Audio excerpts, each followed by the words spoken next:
vamos a hablar de trastornos de personalidad. Este es uno de mis temas favoritos. Curiosamente es de mis favoritos y no le invertí tanto texto. No sé por qué. Pero bueno, no está prendido. Hablar de personalidad es complejo, ¿no? ¿Qué es Antes de hablar de un trastorno de personalidad, habría que hablar de personalidad, dar definiciones, ¿no? Y hay muchos autores que definen la personalidad a su manera, ¿no? Y de acuerdo a su contexto, a su tiempo y demás. Entonces, bueno, la incógnita, ¿qué es personalidad? Lo saqué del RAE, porque me gusta evidenciar que el RAE como que no da en el clavo. Dice, diferencia individual que constituye a cada persona y la distingue de otra. Conjunto de características o cualidades originales que destacan en algunas personas. Eso como que se acerca más a lo que entendemos por personalidad. A mí me gusta más esta y dice, la personalidad es un constructo psicológico que se refiere a un conjunto dinámico. La personalidad siempre va a ser dinámica, va a ir en cambio. Hay cosas de la personalidad que no se van a modificar, como el temperamento. Tú naces con un temperamento y eso no lo vas a poder modificar. Tu temperamento, si eres iracundo, se acabó. Vas a poder modularlo, pero eso no lo vas a poder modificar. Entonces, cuando hablamos de dinamismo, sí podríamos hablar del carácter o de la forma de pensar. Y a mí me encanta, por ejemplo, la tríada cognitiva, ¿no? O sea, que es pensamiento, emoción, acción. O sea, y es ahí donde puedes romper con todo eso. Si tú cambias tu forma de pensar, vas a cambiar tu forma de sentir y por lo tanto tu forma de actuar. Entonces, bueno, dinámico de características psíquicas de una persona, lo van a volver un individuo, una persona nunca va a ser similar a otra. Tú puedes tener rasgos narcisistas, pero no van a ser el mismo, ¿no? Nunca van a ser el mismo. Determina a los individuos que actúen de una manera diferente ante una diferente circunstancia. También puede definirse como un patrón de actitudes, pensamientos, sentimientos. Esto se parece más como a la mente, ¿no?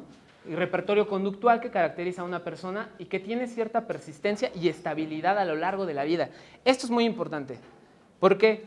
Porque se dice por ahí que a los 8 años cuaja la personalidad. O sea que tu personalidad que tienes ahorita es la que tienes desde los 8 o 9 años, por ahí que termina una de las famosas etapas del desarrollo psicosexual, y desde ahí se cuaja tu personalidad. Ya nada más se va a ir modificando por ciertos factores ambientales, por tu nivel de cultura, el colegio, las amistades, pero la base de la personalidad del ego ya está formado, no hay forma de deshacerlo como tal.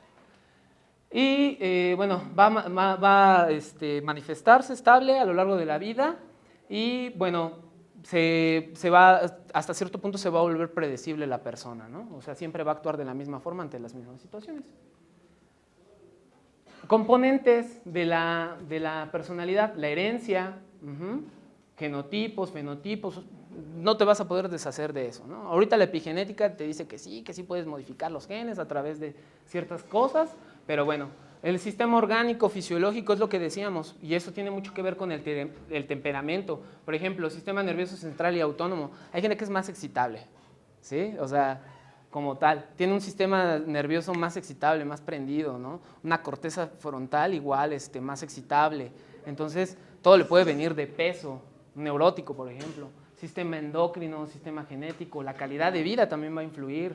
La etapa, o sea, la infancia, por supuesto que va a colaborar en la personalidad. El aprendizaje, refuerzo, castigo, roles. El medio ambiente, shalala. Me voy a brincar. Porque a mí me gusta más esto. A mí me gusta hablar de la personalidad como el conjunto del temperamento más el carácter. Y el temperamento a mí me gusta mucho todavía lo viejo, ¿no? La vieja escuela, Hipócrates, y hablaba de los famosos 4 temperamentos, melancólico, colérico, flemático y sanguíneo. No se alcanza a ver bien aquí, pero aquí habla de emocionalmente inestable, estable, extrovertido e introvertido. Bueno, eso se alcanza a ver un poquito. Entonces, tú te vas a situar en uno de esos 4, vas a nacer de acuerdo a tu sistema nervioso central, crianza, ahora sí que desde que estás en el vientre materno, todo se va a ir gestando, ¿no? Y vas a tener algunas características, va a predominar un temperamento. Hay combinaciones, por supuesto, que hay combinaciones de temperamentos. ¿no? Hay gente que, o sea, por ejemplo, hay gente que es más extrovertida que introvertida, aunque dicen que hay un momento en tu vida en el que va a haber un equilibrio. ¿Por qué? Porque somos un todo, ¿no? O sea, nadie es 100% introvertido, ni tampoco es 100% extrovertido. Tenemos de las dos. Eso es muy junguiano, ¿no? Muy de Jung, ¿no? Y hablamos de que esa parte que no conoces se te somete. Entonces, va a haber un momento de la vida en el que la gente que era muy extrovertida, muy social, a lo mejor se empieza a volver más estable, más relajada, ¿no? Como que tendemos al equilibrio. Yo siempre he dicho, el equilibrio es lo mejor que hay. O sea, ni mucho de una cosa ni mucho de otra. Entonces, bueno, introvertido, extrovertido, arriba lo inestable, que vendría siendo la neurosis, y abajo las personalidades estables. Y bueno, dentro de las características de un temperamento colérico, es impulsivo, es optimista, es activo, excitable, agresivo, orgulloso. O sea, vemos que tiene cosas tanto buenas como malas. Dentro de lo sanguíneo, sociable, amigable, conversador, receptivo, alegre, líder, despreocupado. Uno que se me hace muy interesante, el melancólico. Voluble, ansioso, rígido, pesimista, reservado, insociable y tranquilo. ¿Por qué se me hace interesante? Porque la gente que tiene un temperamento melancólico o ansioso, también lo manejan como sinónimo, tiende más hacia el arte. Y curiosamente, las personas más melancólicas pues, son los que han hecho las obras más impresionantes. Beethoven, Mozart, eran personas que sufrían melancolía, ¿no? Como tal. Entonces, es interesante eso. Y lo flemático también tiene sus ventajas, pasivo, cuidadoso, pensativo, pacífico. Y se llevan bien, es como la personalidad A y B, ¿no? Yo así lo veo. La personalidad B es como flemática y se lleva súper bien con el colérico, ¿no? O sea, con la personalidad tipo A que todo quiere, que gana, se enoja y dicen que se puede morir de enfermedades del corazón por lo mismo. Esto es una basura. Nada más quería ponerlo, es el enneagrama de la personalidad. Esto no sé quién lo hizo, no me agrada. Triunfador, romántico, investigador. Parece que mandas, es como, ¿qué tipo de personalidad soy? ¿No? Pones en internet y contesta una serie de preguntas. ¿Eres el pacificador? Órale, reformador, ayudador. Dios mío, ¿no? Me gusta más esta, de verdad. Esta es de Milon y de Wix. Esta me gusta más porque habla de escalas, o sea, todos tenemos rasgos de todo, o sea, tienes rasgos narcisistas, tienes rasgos evitativos, esquizotípicos, esquizoides, obsesivos, pero hablaríamos de una personalidad obsesiva si los rasgos obsesivos predominan sobre todos los demás. Hablaríamos de un trastorno de personalidad obsesiva si es muy acentuado y a esa persona le genera molestias y a terceros. Y igual lo divide en 4, personas dependientes, autónomos, expresivos e indiferentes. Y ahí podemos ver todo eso, mira, personalidad cómoda, personalidad vivaz, personalidad autosacrificada. Por ejemplo, el trastorno de la personalidad autosacrificada podría ser el trastorno autodestructivo de personalidad, trastorno límite, pasivo-agresivo. No, vámonos con los divertidos, narcisista, personalidad segura, ¿sí? Estamos hablando de que el narciso parece ser un ser seguro, pero no es un ser seguro, ¿no? Pero si no tuviera esa patología, podría ser una personalidad segura. La patología de ahí, entonces ya sería un trastorno narcisista o rasgos narcisistas como tal.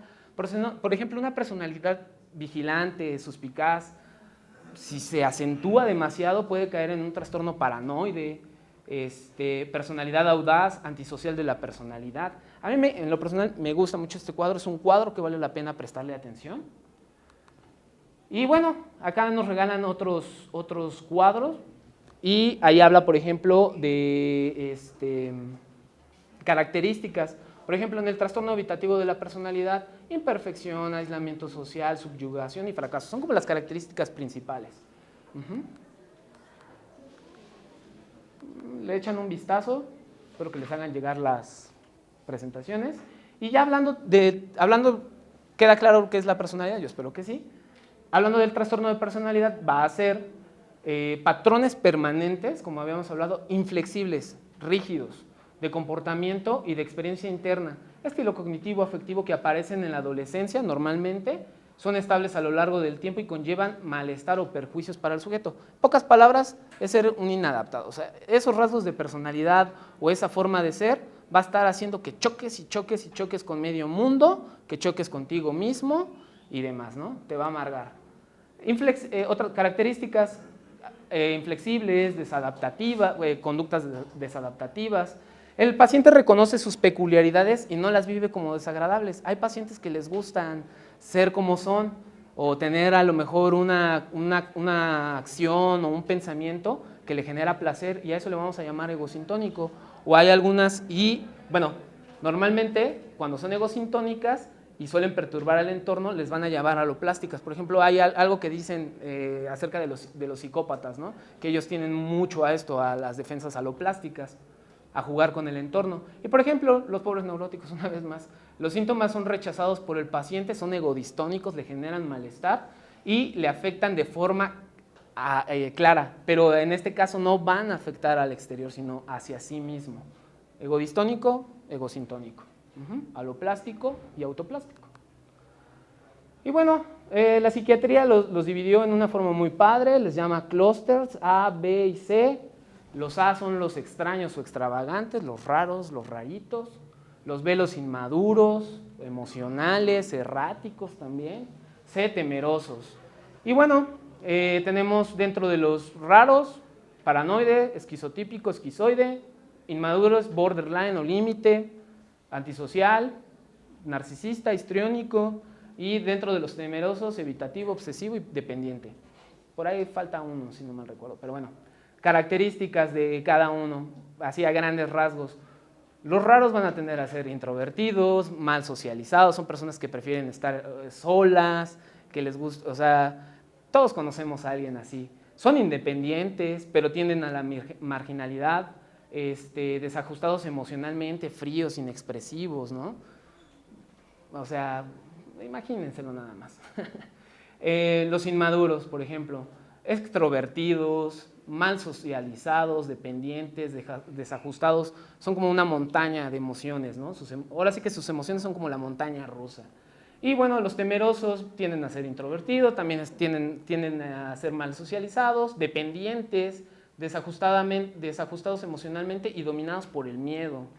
Interesante. Y bueno, otras causas, curso, por ejemplo, en los inmaduros podemos ver que hay gran impulsividad, pueden estabilizarse o mejorar con el tiempo. Un conocido mío decía que es porque se cansan.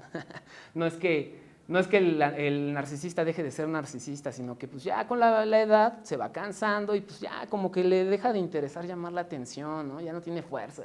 No es que se acabe el trastorno como tal. Acá pues, son meramente las personalidades neuróticas, son crónicos y esos son ahora sí que son un foco amarillo, las personalidades raras, porque muchos de ellos pueden evolucionar a trastornos psicóticos, como trastorno delirante crónico, alias paranoia, o esquizofrenia, ¿no? Algunas características más. Interesante, personalidad viene del griego y significa máscara, ¿no? Entonces, la personalidad, en pocas palabras, es una construcción que tú vas haciendo, ¿no? Tu personalidad, te van ayudando, ya tienes los factores genéticos, el medio ambiente te va ayudando y al final de cuentas vas moldeando una personalidad que te va a distinguir de todas las demás, te vas a volver un individuo, ¿no? Entonces es interesante el origen bueno, a mí me genera mucha inquietud el origen de todas las palabras y sí, personalidad viene precisamente de máscara, ¿no? Hablan de un yo verdadero, un yo falso o el ego, ¿no? O sea, todos tenemos un ego y está ahí escondido, reprimido, y lo que dejamos ver es precisamente la persona, la personalidad, ¿no? Que es un constructo y no es tu yo verdadero.